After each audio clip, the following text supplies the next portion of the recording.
What if I told you that the biggest fear inside Buckingham Palace isn't scandal? It's success. Not failure, not rebellion, but the idea that Meghan Markle, the Duchess of Sussex, might thrive without them. That she might outshine the very institution that tried to diminish her.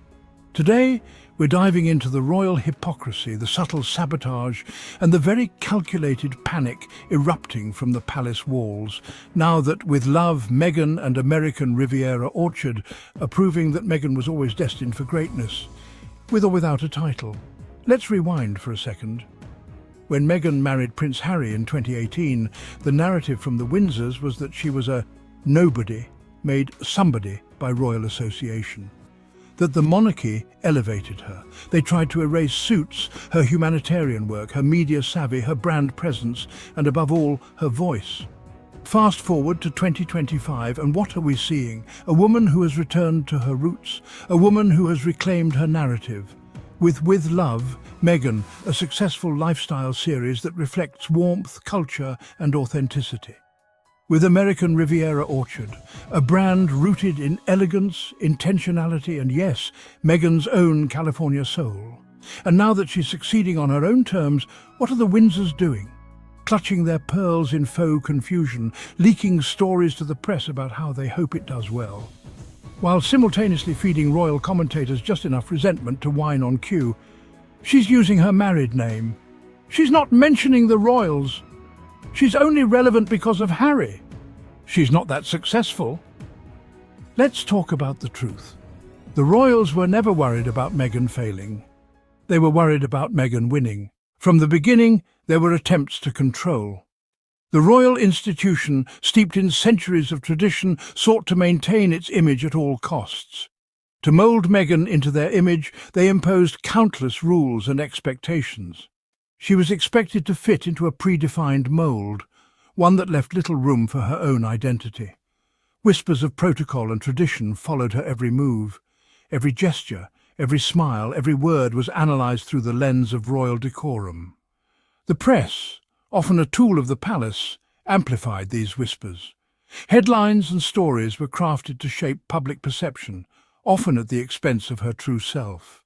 Every action scrutinized, every word dissected.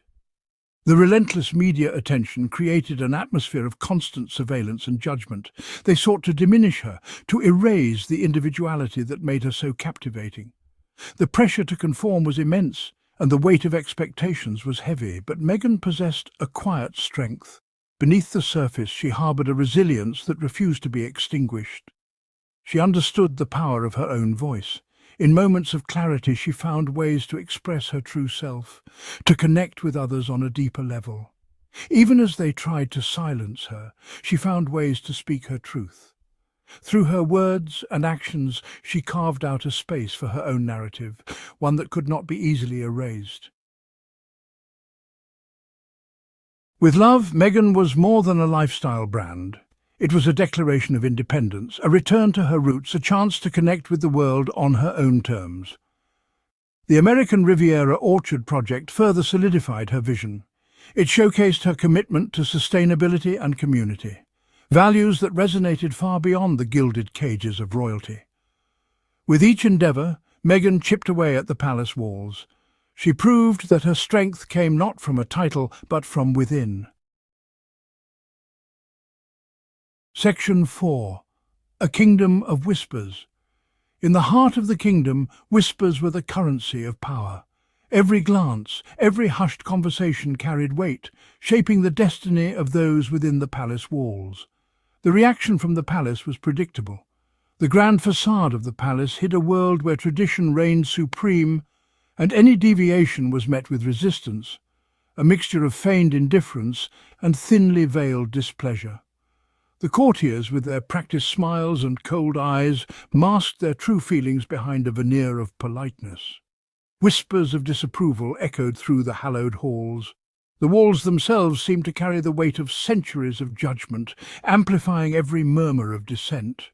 They called her too Hollywood, too ambitious, To them, her background was a blemish, a stark contrast to their carefully curated image of nobility, as if ambition were a sin, as if striving for something greater was a crime against the established order, as if a woman of colour should not dare to dream big. Their hypocrisy was astounding. They preached equality and progress, yet clung to outdated prejudices. This was, after all, an institution built on ambition and power. The very foundation of their legacy was rooted in the pursuit of greatness, often at any cost. But Meghan's ambition was different. It was not about personal gain or glory. Her vision extended beyond the palace walls, reaching out to touch lives and inspire change. It was not for a crown, but for a better world, and that terrified them. Her genuine desire to make a difference threatened the very core of their existence, challenging the status quo in ways they had never anticipated. Section 5. The True Threat. For the palace, Meghan's success was the ultimate betrayal. It exposed the lie they had clung to for so long. That true power resided solely within their grasp. They had underestimated her. They had mistaken her kindness for weakness, her compassion for vulnerability. The palace feared her failure, yes, but her success was a far greater threat. It proved that one could thrive outside their gilded cage. That true fulfillment came from within. Section 6. An empire of her own. Meghan built her own empire, brick by brick. She used her platform to amplify the voices of the marginalized. She championed causes close to her heart. She showed the world that royalty wasn't about bloodlines or titles. It was about using your voice to make a difference, to lift others up. Her success was a beacon of hope, proof that one could break free from even the most suffocating of institutions and emerge stronger. Section 7. The Warmth They Fear. The irony was not lost on anyone at all. The very qualities they criticised, her warmth, her relatability, were the keys to her undeniable success.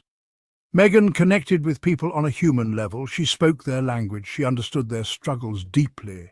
In a world increasingly starved for authenticity, Meghan was a breath of fresh air, and the palace, trapped in its own gilded cage, could only watch in fear as she soared to new heights. At the end of the day, the Windsors feared Meghan would cash in.